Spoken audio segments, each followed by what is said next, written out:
Journaliste, animateur, réalisateur, de Roland-Garros au Tour de France en passant par les Jeux Olympiques, il couvre depuis 18 ans tous les grands événements sportifs de France Télévisions.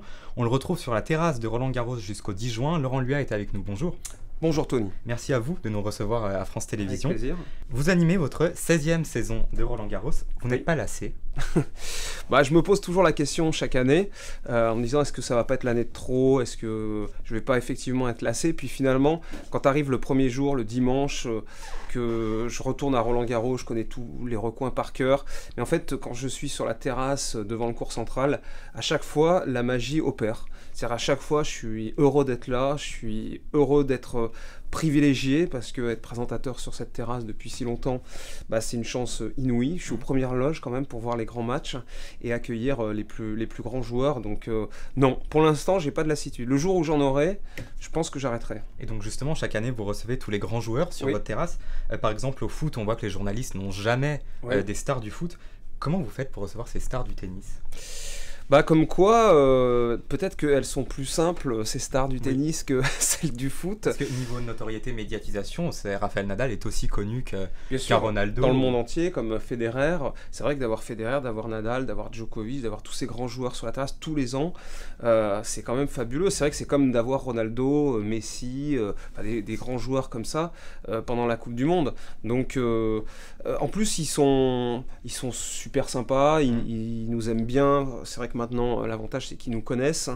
Et en même temps, ça leur fait plaisir de venir parce que je me souviens que Djokovic, par exemple, je sais plus, on l'avait calé un vendredi et en fait, il nous a dit « Ah non, plutôt le samedi parce qu'il y a plus de monde devant la télé. » Ah oui. Donc il a calculé aussi. Il regarde les audiences. Voilà aussi. Puis c'est vrai qu'ils regardent Roland-Garros eux aussi à l'hôtel ou les images. Enfin, ils regardent notre antenne France 2 dans les vestiaires ou à leur hôtel. Donc ils nous voient, ils voient la couverture et pour eux, c'est vrai que c'est important d'y participer. On a très très rarement de refus. À partir de l'année prochaine, vous allez perdre 2 monuments de Roland-Garros. D'une part, votre terrasse qui va être détruite, et d'autre part, Lionel Chamoulot qui s'en va. Oui, aussi. Donc, comment vous allez faire pour combler un peu ce vide ? C'est ce que je disais à Lionel quand j'avais appris ça. J'avais envoyé un petit texto en lui disant ça va vraiment faire bizarre en 2019 sans toi, parce que moi j'ai jamais connu Roland-Garros sans Lionel, donc je sais pas, ça va faire bizarre effectivement. La terrasse aussi, parce que c'est vrai que j'ai toujours été là-bas. Alors je serai en plus sur une terrasse provisoire, puisqu'après il y aura l'installation du toit où là on sera encore ailleurs, donc je crois que je serai un petit peu plus bas. Je serai toujours l'année prochaine soumis aux aléas de la météo, mais après quand tu auras le toit, non, après on sera tranquille. C'est vrai que après c'est l'évolution des choses, on peut rien y faire. Lionel, c'est un choix, il a voulu arrêter il arrête sa carrière, cette année. Il arrête sa carrière, non, c'est-à-dire qu'il va faire d'autres choses. Je sais que d'ailleurs par rapport à une école de journalisme, et puis peut-être qu'on le retrouvera comme ça en pige sur d'autres chaînes, je sais pas, après je sais pas quels sont ses projets, mais en tout cas ça sera quand même une grande perte. Mais c'est aussi un peu notre époque qui veut ça, c'est-à-dire que les voix du sport disparaissent en fait. Il y avait, comme Thierry Roland était la voix du foot, Couder ou Salviac était la voix du rugby, etc. Ou Patrick Montel est la voix de l'athlétisme encore. Le jour où Patrick Montel part, c'est vrai qu'on ne peut plus identifier comme on identifiait avant un commentateur, un sport. C'est vrai que Lionel, c'était quand même la voix du tennis. Et vous trouvez ça dommage justement que ces animateurs, ces journalistes sportifs s'en vont progressivement pour laisser la place aux autres ? Après, quand il y a une limite d'âge, chez nous, c'est 70 ans. Bon, c'est vrai qu'après, on peut pas dire, tiens, il faudrait que ce commentateur, même s'il est mythique, jusqu'à 95 ans, il commente. Ça serait, voilà. Parce que c'est vrai qu'il faut aussi laisser la place aux jeunes. Mais c'est l'évolution des choses. C'est comme ça, c'est l'évolution de la société. On n'est pas éternel. On laisse rien, nous, parce qu'on n'est pas des artistes, donc voilà, il faut s'y faire. Mais après, c'est chacun suit son propre chemin. Lionel, il arrête, il est encore jeune, tu vois, il a 58 ans. Donc c'est vraiment une volonté de sa part. Une volonté de sa part, bien sûr. Donc c'est pas, ils n'ont pas voulu l'évincer, c'est vraiment lui qui a voulu partir. Pas du tout. Non. Alors vous n'êtes pas que dans le sport. Vous avez réalisé d'ailleurs le 20 décembre dernier le documentaire Sardou, le film de sa vie. Michel Sardou qui a fait ses adieux le 12 avril dernier à la scène musicale, ses adieux à la chanson. Oui. Comment vous avez vécu ce rôle de réalisateur ? Bah, c'était mon premier gros documentaire hein, qui durait 2 heures. Ça a été un travail de fou. 4 mois, la tête sous l'eau, si je puis dire, mais j'avais vraiment envie j'avais envie de le faire depuis très longtemps. Là, pour moi, c'était la dernière occasion, puisque donc il arrêtait la chanson. J'ai eu la chance à la fois que lui donne son accord, Michel, pour la réalisation de ce doc, donc avec sa participation, et que France 3 soit intéressé par le projet. Tout a concordé, en Voilà, fait. tout a concordé. J'étais bien aidé par des proches aussi de Sardou, comme Pierre Billon, qu'on connaît bien, par son agent Bertrand Labbé, son attaché de presse Christophe Clapier, qui m'ont aidé justement pour mettre ça en place. Après, j'ai fait l'écriture, j'ai fait bien sûr le montage avec le monteur, toutes les interviews, ça, c'était un boulot absolument passionnant. Je vous dis, une immersion, mais je voulais vraiment quelque chose Pour marquer le coup. pour marquer le coup et que ça soit vrai, quoi. C'est-à-dire qu'il y a tellement eu de documentaires sur lui décevants, je trouve. Où il n'intervenait même pas dedans. Où il n'intervenait même pas dedans, où chaque fois on racontait toujours la même chose, toujours les mêmes poncifs, les mêmes polémiques, etc. Moi, je voulais faire quelque chose qui vraiment refléter ses 50 ans de carrière en fait, avec ses hauts et ses bas, j'ai rien occulté, on a parlé des féministes, des polémiques, de la peine de mort, mais voilà, mais je voulais que ça y ait aussi plein d'autres choses qui sont rarement dites, comme son talent d'auteur, parler aussi des grandes chansons qui ont marqué sa carrière, etc., expliquer les contextes, comment les chansons sont venues, etc. Enfin voilà, je voulais que ça soit, qu'il y ait tout ça, et être, au moins de me dire, voilà, j'ai fait le documentaire que je voulais faire. Donc c'est ça aussi qui fait que ça m'a pris énormément de temps, parce qu'il a fallu faire, refaire, défaire, etc., tout améliorer, ça c'est... Mais en même temps c'est passionnant. Et justement c'est le documentaire référence sur Michel Sardou aujourd'hui.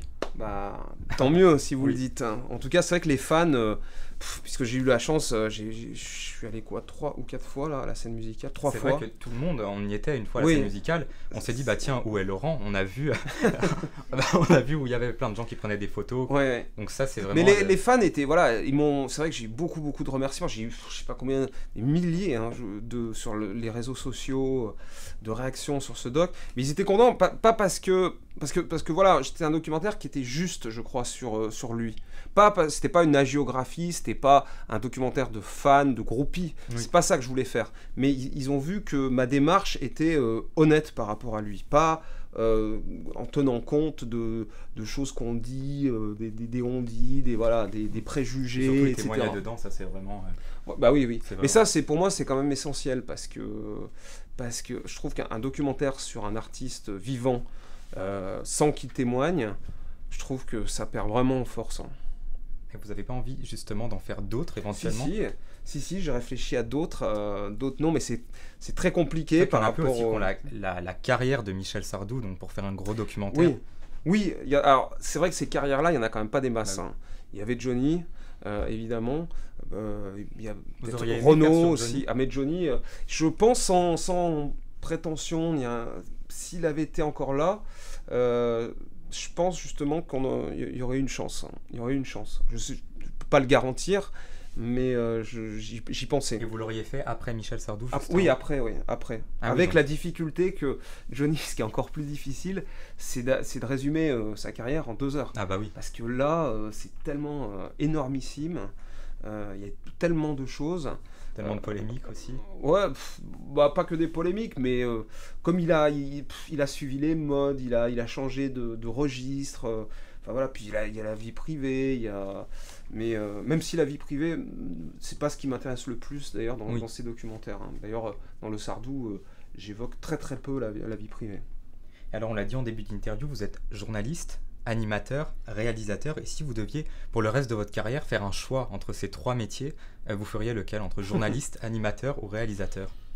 Journaliste et animateur, je suis à l'antenne, donc ça dépendra du fait que si un jour j'ai plus envie de faire l'antenne, donc je serai plus journaliste ou animateur, je pense, animateur sûr, journaliste on verra.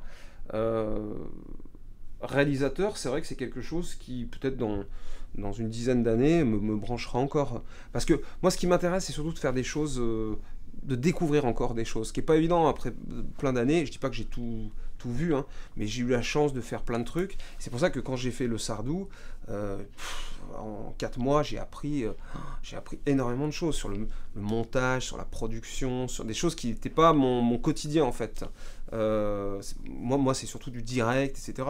Là, ça a été hyper enrichissant. Et c'est ça qui m'intéresse, c'est d'arriver à faire des choses qui sont enrichissantes. Et vous n'avez pas envie justement de lancer votre boîte de production, de faire du flux, des documentaires Bah, ça, le problème, c'est qu'après, c'est un investissement qui peut se faire au détriment aussi quand même de ce que je peux faire professionnellement, quoi. Enfin, il y en a à des l'antenne. animateurs qui ont leur boîte, qui font Oui, ça. mais bon, Enfin, après, c'est pas eux qui gèrent tout. Ouais. Voilà, c'est pas eux qui gèrent tout, et puis je sais pas, je suis pas sûr d'avoir envie de faire ça. Merci à vous d'avoir répondu à nos questions. On vous retrouve jusqu'au 10 juin donc sur France Télévisions Voilà. Pour Roland Garros. Vous enchaînerez ensuite avec le Tour de France, toujours le Vélo Club. Toujours le Vélo Club, la prise d'antenne vers midi pour le lancement de l'étape en direct, et ensuite le Vélo Club, donc qui sera à peu près copié-collé de l'année dernière, ça avait été un gros carton. Et puis ensuite, donc Berlin, ça va être important aussi, c'est un rendez-vous important, à partir du 4 août, hein, voilà. Et donc je serai en direct de Berlin pour les championnats d'Europe d'athlétisme, il y aura tous les championnats d'Europe en même temps. Ce sera des mini-JO européens en fait, voilà, 7 sports. Nous, notre plateau sera basé dans le stade olympique de Berlin, et on va se régaler parce que l'athlé au championnat d'Europe français, les derniers championnats d'Europe, on a eu 23 médailles, ça avait été une moisson fantastique. Là, on peut miser sur une vingtaine, donc ça veut dire qu'on recevra plein de champions. En plus, il y en a qui sont vraiment charismatiques, comme Pierre-Ambroise Boss, Kevin Mayer, on se souvient d'ailleurs Christophe des images. Lemaitre, voilà, tous ces gens-là. Donc on va les avoir sur le plateau, et je pense qu'on va se régaler. On fera l'antenne de 9h du matin jusqu'à 23h, en fait, comme au JO. Donc c'est ce qui sera une première hein, sur France 2 et France 3. Merci à vous de nous avoir reçus chez vous, à France Télévisions. Voilà, dans un cadre magnifique. Dans un cadre magnifique. Merci à Nolan Felahi pour la prise de son.